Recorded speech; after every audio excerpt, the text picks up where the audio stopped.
اب دیکھیں سورہ البقرہ جو ہے اس کی جو پہلی 10 آیات ہیں، سورہ البقرہ کی پہلی 10 آیات جو ہیں، یہ 10 آیات سورہ الفاتحہ جو ہے اس کی وضاحت ہے۔ پھر یہ جو سورہ البقرہ کی پہلی 10 آیات ہیں، انہی کی وضاحت ہے پورا قرآن، انہی کی وضاحت ہے پورا قرآن ہر پہلو سے۔ اب پہلی 10 آیات جو کہ پورے کا پورا قرآن ہے، یہ کیا ہے ذرا دیکھیے، غور کریں۔ الف لام میم، الف لام میم۔ اب الف لام میم کیا ہے؟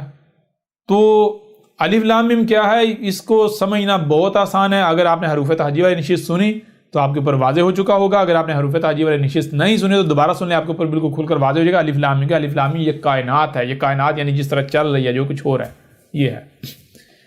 ذالک الکتاب لا ریب فیہ ھدی للمتقین۔ اچھا، آج تک آپ نے دیکھا کہ جو تراجم کیا جاتا ہے وہ تراجم یہ کہتے ہیں کہ یہ قرآن وہ کتاب ہے جس میں ہدایت ہے۔ حیران کن طور پر یہاں کیا لکھا ہے؟ یہاں لکھا ہے ذالک الکتاب، ذالک وہ دور کی طرف اشارہ ہے، وہ الکتاب ہے۔ یہ کیا ہے بھائی؟ یہ الکتاب تو نہیں ہے، یہ تو القرآن ہے، یہ تو ھذا القرآن ہے۔ الکتاب یہ تھوڑی ہے، الکتاب جو علم کا سورس ہے، یہ علم کا سورس تھوڑی ہے، یہ تو خود اخذ کیا گیا ہے، یہ تو کسی اور کا ماخذ ہے، جس کا یہ ماخذ ہے الکتاب وہ ہے۔ الکتاب کیا ہے؟ الکتاب کہتے کسے ہیں؟ الکتاب کتاب سے ہے، کتاب کتب سے ہے۔ کتب کسے کہتے ہیں؟ کتب کہتے ہیں علم کا کسی بھی صورت میں موجود ہونا جہاں سے اسے حاصل کیا جا سکے، علم کا کسی صورت میں موجود ہونا۔ تو علم کا جو اول سورس ہے وہ کیا ہے؟ اول سورس وہ کیا ہے؟ تھوڑا سا بھی آپ غور کریں گے آپ کو اوپر یہ بات بالکل کھل کر واضح ہو جائے گی کہ علم کا جو اول سورس ہے وہ یہ کائنات ہے۔ آپ کو ہر طرف جو ہے وہ جو کچھ بھی نظر آ رہا ہے۔ مثال کے طور پر گنتی کہاں سے آئی؟ اگر آپ کے پاس کان نہ ہوتے، آنکھیں نہ ہوتی، دماغ نہ ہوتا، گنتی کا کوئی وجود ہوتا؟ سوال ہی پیدا نہیں ہوتا۔ گنتی کہاں سے آئی؟ اسی کائنات سے آئی۔ آپ نے جو دیکھا اسی کو آپ نے سمجھا تو گنتی وجود میں آ گئی، چیزیں ایک چیز اور یہ گنتی وجود میں آ گئی۔ تو کہاں سے گنتی اخذ ہوئی؟ کائنات سے۔ اسی طرح باقی جتنا بھی علم ہے، رنگ کہاں سے اخذ کیے گئے؟ رنگ کہاں سے آئے؟ کائنات میں ایگزسٹ کر رہے ہیں رنگ۔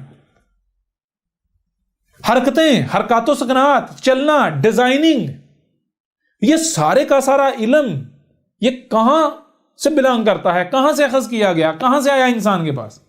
اسی کائنات سے۔ تو پھر مجھے یہ بتائیں کہ الکتاب، جتنے بھی کتابیں ہیں ان کو سامنے رکھ لیں تو ان کتابوں کو یعنی جتنا بھی علم کتب ہوا ہے، جہاں بھی جس صورت میں بھی، اس تمام کے تمام علم کو ایک دوسرے پر ترجیح دے تو وہ کون سا علم ہے، وہ کون سی کتاب ہے جو سب سے اوپر آ جائے گی، جس کو فوقیت مل جائے گا، ترجیح مل جائے گی؟ کائنات نہیں ہے؟ پیچھے سے پیچھے جو اول سورس ہے علم کا وہ تو یہ کائنات ہے۔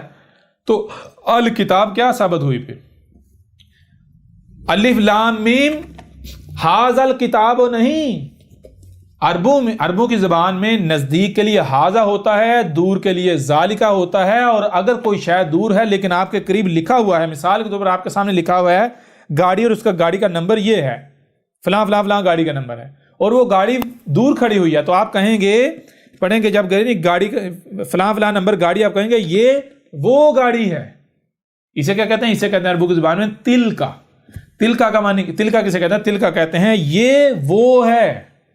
ٹھیک ہے، تو اب یہاں دیکھنا ہے کہ یہاں ھذا الکتاب آیا ہے، الف لام میم ھذا الکتاب، الف لام میم یہ الکتاب ہے، یا پھر الف لام میم ذالک الکتاب آیا ہے، الف لام میم ھذا نہیں ذالکا وہ الکتاب ہے۔ تو یہاں تو ہے الف لام میم ذالک الکتاب، الف لام میم وہ الکتاب ہے۔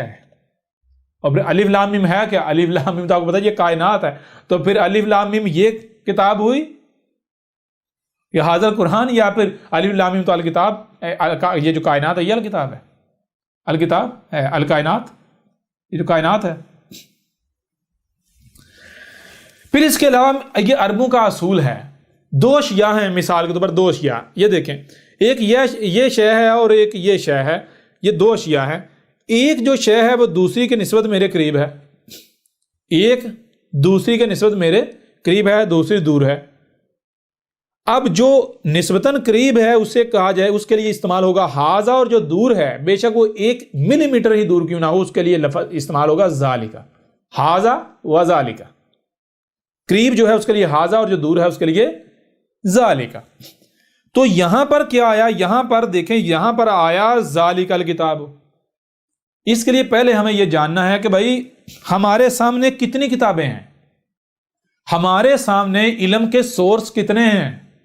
تو اس وقت میرے سامنے علم کے 2 سورس ہیں، علم کے 2 سورس ہیں۔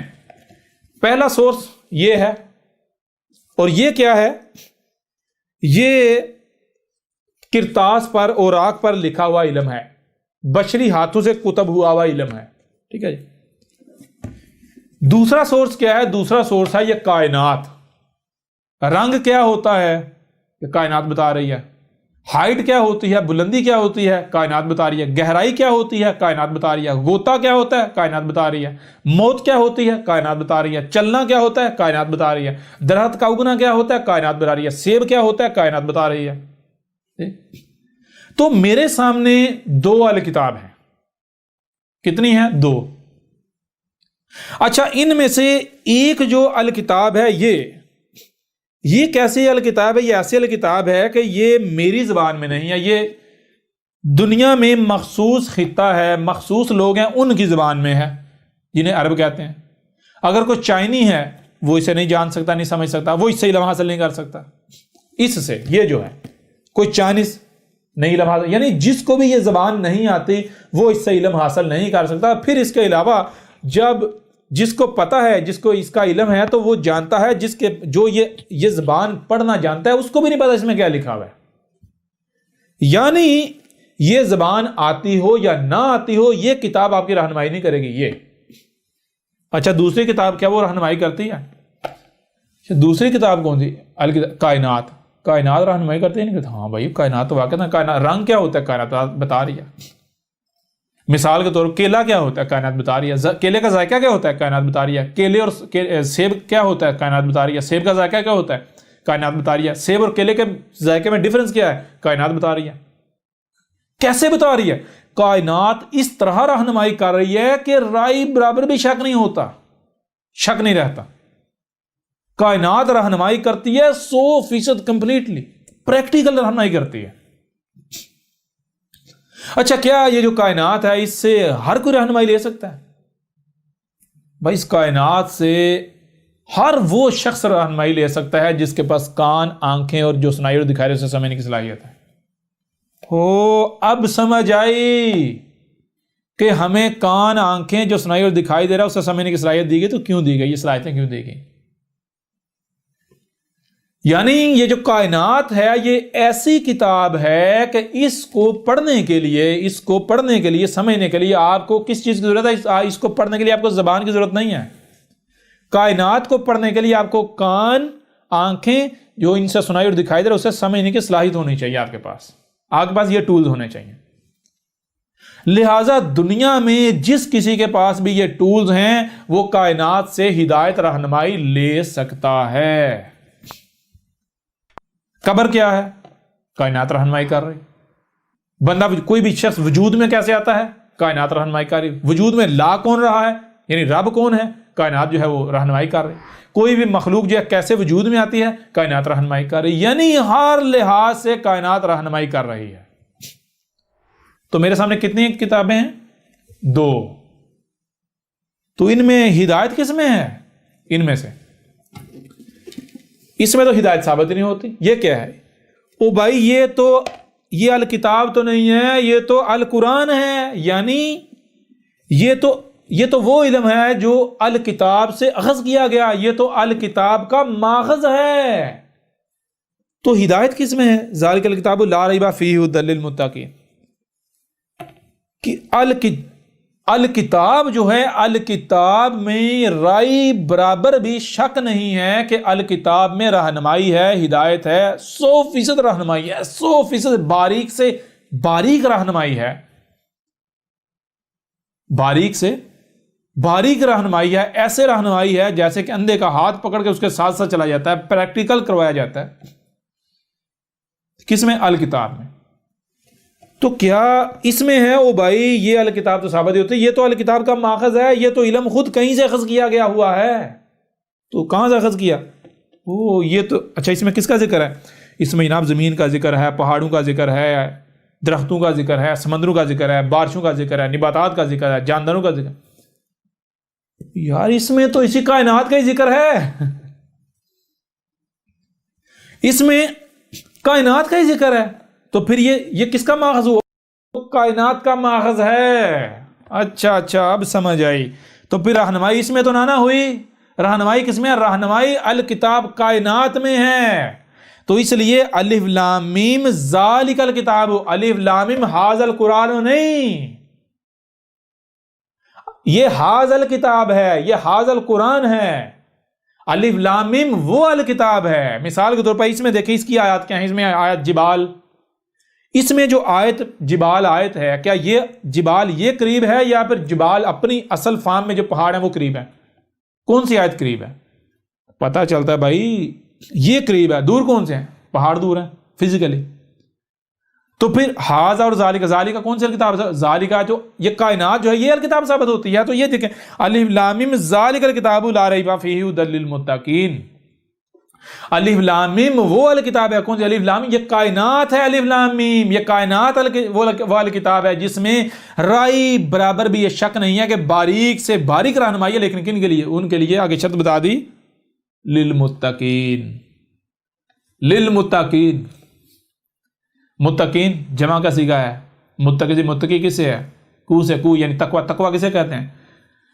تقوی کہتے ہیں، ایک سو چھوٹی سی مثال سے سمجھ لیں، مثال کے طور پر ایک مشین ہے، اس کے اندر ایک پرزہ فٹ نہیں ہو رہا، پرزہ فٹ کر رہے ہیں، پرزہ فٹ نہیں ہو رہا، مطلب کیا؟ مطلب یہ مشین پرزہ قبول نہیں کر رہی، مشین ریجیکٹ کر رہی، کہتی میں قبول نہیں کروں گی، میں قبول نہیں کروں گی۔ اب سوچنا ہے آخر وہ کیا وجہ ہے کہ مشین پرزے کو قبول نہیں کر رہی؟ ظاہر ہے بھائی مشین پرزے کو اس وجہ سے قبول نہیں کر رہی کیونکہ پرزہ اس معیار پر، اس ڈیزائن پر پورا ہی نہیں اتر رہا جو ڈیزائن، جو معیار مشین میں درکار ہے۔ جب پرزہ اس معیار پر، اس ڈیزائن پر پورا اترے گا جو مشین میں درکار ہے، تو مشین اسے قبول کر لے گی۔ پھر نہ صرف مشین قبول کر لے گی بلکہ اس کے بعد پرزے کو کیوں وجود میں لایا گیا، پرزے نے کیا کرنا ہے کیا نہیں کرنا، پرزہ تمام تر فکروں سے آزاد ہو جائے گا۔ اس کے بعد پرزے کو کیوں وجود میں لایا، پرزے نے کیا کرنا ہے کیا نہیں کرنا، کب آرام کرنا ہے، کب کام کرنا ہے، کب چلنا ہے، کتنا تیز چلنا ہے، کتنا سلو چلنا ہے، یہ ساری ذمہ داری مشین کے اوپر آ جائے گی، یہ ساری فکریں مشین کی ہو جائیں گی، پرزہ آزاد ہو جائے گا۔ تو تقوی کسے کہتے ہیں؟ تقوی کہتے ہیں وہ جو پرزہ ہے، پرزے کی تراش خراش کر کے پرزے کو بالکل ویسا بنا دینا جیسا مشین میں درکار ہے، اسے کہتے ہیں تقوی، اسے کہتے ہیں تقوی۔ تقوی کاف واو سے ہے، کاف واو، کو کا مطلب کیا ہے آپ کے اوپر واضح کر دیتے ہیں۔ کو کسے کہتے ہیں؟ تقوی جو ہے، تقوی ہے کو سے، کاف جمع واو۔ کاف کسے کہتے ہیں؟ آپ کو بتایا تھا کاف جو ہے یہ گول والا دائرہ، یعنی جسے گول والی ہے کہتے ہیں، اور یہ جسے آپ نون گنا کہہ لیں یہ ہے، اور اس کے اوپر یہ دو ڈاٹ ہیں۔ کاف کہتے ہیں یہ گولا دائرہ کہ یہ کسی بھی شے کا اظہار کر رہا ہے، کوئی بھی شے، یہ دو ڈاٹ جو دو نقطے ہیں یہ کیا ہیں؟ کسی شے کے اوپر نظر کا ہونا، آنکھیں اس کے اوپر توجہ ہونا۔ اب کسی شے کے اوپر توجہ ہے، اب اس شے کو وہاں سے اٹھا کر آگے لے جانا، یہاں، پھر اس کے اوپر نظر ہے یہاں سے اٹھا کر آگے لے جانا، یہاں، پھر اس کے اوپر نظر ہے یہاں سے اٹھا کر آگے لے جانا، یہاں پھر نظر ہے اٹھا کر آگے لے جانا۔ آپ جب کائنات میں غور و فکر کریں گے تو آپ کو پتہ چلے گا کہ کائنات کا نظام یہ ہے کہ کائنات میں کوئی بھی شے ساکت نہیں ہے، نمبر ایک۔ دوسری چیز یہ ہے، دوسری بات یہ ہے کہ ہر شے کو کسی نہ کسی مقصد کے لیے وجود میں لایا جاتا ہے، اور اسے جب وجود میں لایا جاتا ہے تو جس مقصد کے وجود میں لایا گیا جب تک وہ اس مقصد کو پورا نہیں کرتی تب تک وہ وہیں رہتی ہے، جب اس مقصد کو پورا کر دیتی ہے تو کائنات ہی اس وجود کو اٹھا کر وہاں سے گھما کر آگے لے جاتی ہے کسی اور مقام پر، اس کا کچھ اور بنا دیتی ہے۔ وہاں پر جس مقصد کی لائے گی وہ مقصد جب شے پورا کرتی ہے اس شے کو وہاں سے اٹھا کر پھر آگے لے جایا جاتا ہے۔ تو کائنات کے اندر آپ کو یہ عمل ملے گا، یہ عمل، یہ ٹھیک ہے جی، یہ عمل ملے گا جسے قبر کہتے ہیں۔ اب یہ جو عمل ہے اس کو آسان یعنی کہ کم سے کم یعنی شارٹ ایکشن جو ہے وہ لیا جائے ڈسکرائب کرنے کے لیے، وہ یہ بن جاتا ہے، یہ اتنا، یہ جسے کہتے ہیں کاف۔ ٹھیک ہے جی. اب یہ ہے کاف کا معنی. کاف کا معنی کیا ہے؟ کاف کا معنی یہ ہے کہ ایک شے جو ہے اس کو کسی مقصد کے لیے وجود میں لایا تو دیکھا وہ مقصد کو پورا کر رہی ہے. اگر کر رہی ہے تو ٹھیک ہے, تب تک اسے آگے نہیں لایا جائے گا جب تک کہ وہ اس مقصد کو پورا نہیں کرتے. اگر نہیں کر رہی تو پھر اس کو وہاں سے اٹھا کر وہاں لے جایا جائے گا جہاں پر اس مقصد کو پورا کرے. ٹھیک ہے نا. تو یہ چیز ہے. آگے آتا ہے واؤ. واؤ کا معنی کیا؟ واؤ کہتے ہیں اور, یعنی وہی آگے لے جانا, اور آگے لے جاؤ, اور آگے لے جاؤ, اور آگے لے جاؤ. یعنی واؤ کہتے ہیں یعنی گول والی شے, یہ گول والا دائرہ شے کا اظہار, اور آگے یہ اس کے ساتھ رے لگا لیں. رے کا مطلب کیا ہے؟ چلنا. تو واؤ کہتے ہیں کوئی شے جو ہے وہ چل رہی ہے, کوئی شے چل رہی ہے, وجود چل رہا ہے. تو کاف واؤ کو, کاف واؤ کو معنی کیا بنے گا؟ کاف واؤ کو کا معنی بنتا ہے کہ کوئی شے جو ہے آپ اس کو آگے کو چلا رہے ہیں. کیسے؟ اس کے اوپر آپ کی نظر ہے, آپ اسے دیکھ رہے ہیں کہ کیا یہ یعنی اس مقام کے اہل ہے, یعنی اس کو اس کے مقام پر لے جا رہے ہیں. یعنی مثال کے طور پر کوئی پرزہ ہے, یعنی کو اور آسان سے سمجھ لیں. مثال کے طور پر کوئی شے, کوئی پرزہ ہے, آپ اس پرزے کو یعنی کہ اس جگہ پر فٹ کر مشین میں فٹ کرنے کی کوشش کرتے ہیں تو وہ فٹ نہیں ہوتا, وہ تھوڑا موٹا ہے. آپ کہتے ہیں اس کو رگڑو, آپ رگڑتے ہیں, آپ کہتے ہیں آپ چیک کرو, چیک کیا ابھی بھی نہیں آ رہا, اور رگڑو, اور رگڑا, پھر چیک کیا نہیں آ رہا, اور رگڑو. یعنی اس وقت تک اس کی تراش خراش کرتے رہنا, کرتے رہنا, کرتے رہنا, جب تک کہ وہ پرزہ مشین میں قبول نہ ہو جائے, مشین پرزے کو قبول نہ کر لے. اسے کہتے ہیں کو. تو کو اسی سے تقوی. تقوی کسے؟ تقوی یعنی کہ جس میں کو ہو جاتا ہے, جو ایسا بن جاتا ہے, یعنی جس کی تراش خراش ہو کے بالکل ویسا بن جاتا ہے جیسا درکار ہے. تو یہ ہے الف لام میم ذالک الکتاب لا ریب فیہ ھدی للمتقین. الف لام میم وہ الکتاب ہے, یعنی یہ جو کائنات ہے, کائنات وہ الکتاب ہے جس میں رائی برابر بھی شک نہیں کہ اس میں رہنمائی ہے, اس میں ہدایت ہے, باریک سے باریک رہنمائی ہے. لیکن شرط ہے کن کے لیے؟ المتقین کے لیے. المتقین کون؟ ان کے لیے کہ جو اپنی تراش خراش کرے. یعنی کائنات ایک مشین کی مانند ہے, تو یہ جو بشر ہے یہ اس مشین میں ایک پرزے کی مانند ہے. تو جو شخص اپنی تراش خراش کر کے اپنے آپ کو ویسا بنا لیتا ہے جیسا کائنات میں یہ جو مشین ہے اس میں درکار ہے, جب ویسا بنا لے گا تو پھر کائنات نہ صرف اسے قبول کر لیتی ہے, بطور پرزہ ایکسیپٹ کر لیتی ہے, بلکہ اس کے بعد وہ پرزہ جو ہے, وہ شخص جو ہے وہ بالکل بے فکر ہوتا ہے. اس کے اوپر نہ کوئی خوف رہتا ہے نہ کوئی غم رہتا ہے. اس نے کیا کرنا ہے, کیا نہیں کرنا, کتنا کرنا ہے, کتنا نہیں کرنا, اس کی کوئی فکر نہیں. وہ تمام تر فکروں سے آزاد ہو جاتا ہے. پھر یہ جو الکتاب ہے یہ اس کی رہنمائی کرتی ہے. بالکل ایسے جیسے مشین کے اندر پرزہ ہوتا ہے, جب پرزہ مشین میں فٹ ہو جائے تو پھر مشینوں سے چلاتی ہے. بالکل ایسے ہی جب ایک شخص جو ہے جب اس میں وہ متقی بن جاتا ہے تو نہ صرف یہ جو کائنات ہے اسے قبول کر لیتی ہے, وہ کائنات کا حصہ, کائنات کا وجود بن جاتا ہے, بلکہ اس کے بعد وہ تمام تر فکروں سے آزاد ہو جاتا ہے. پھر یہ کائنات اسے چلاتی ہے, کب چلانا ہے, کتنا چلانا ہے, اسے کیا کروانا ہے, کیا نہیں کروانا ہے, یہ کائنات کی ذمہ داری ہے. یہی وہ چیز ہے جسے آج سے 14 صدیاں قبل محمد نے بھی کہا تھا. محمد نے کہا تھا کہ جو متقی ہوتا ہے اس کی مثال کیا ہے؟ اس کی مثال ایسی ہے کہ جب ایک بندہ جو ہے جب وہ متقی بن جاتا ہے, اس میں تقوی آ جاتا ہے, تو اس کا معاملہ یہ ہو جاتا ہے کہ یہ جو ہاتھ ہیں اللہ کے ہاتھ بن جاتے ہیں. ان ہاتھوں سے جو عمل کرتا ہے اللہ کا عمل ہوتا ہے. یہ آنکھیں اس کی, یعنی جو متقی ہوتا ہے اس کی آنکھیں اللہ کی آنکھیں ہوتی ہیں, اللہ ان آنکھوں سے دیکھتا ہے. اس کے ہاتھ اللہ کے ہاتھ ہوتے ہیں, اس کی ٹانگیں اللہ کی ٹانگیں ہوتی ہیں. یعنی وہ پورے کا پورا وجود اللہ کا وجود بن جاتا ہے. اس وجود کا ہر عمل اللہ کا عمل ہوتا ہے. اور اگر کوئی ایسے شخص کے ساتھ دشمنی کرتا ہے تو جان لو وہ دشمنی اللہ کے ساتھ ہے. ٹھیک ہے, اب آپ کو سمجھ آ جائے گی اللہ کیا ہے, یہی کائنات. تو اگر آپ میں تقوی آ جائے گا تو کائنات آپ کو ایسے قبول کر لے گی جیسے مشین میں پرزہ. تو جب آپ کائنات میں اپنے مقام پر فکس ہو جائیں گے تو آپ تو اللہ کا وجود بن گئے.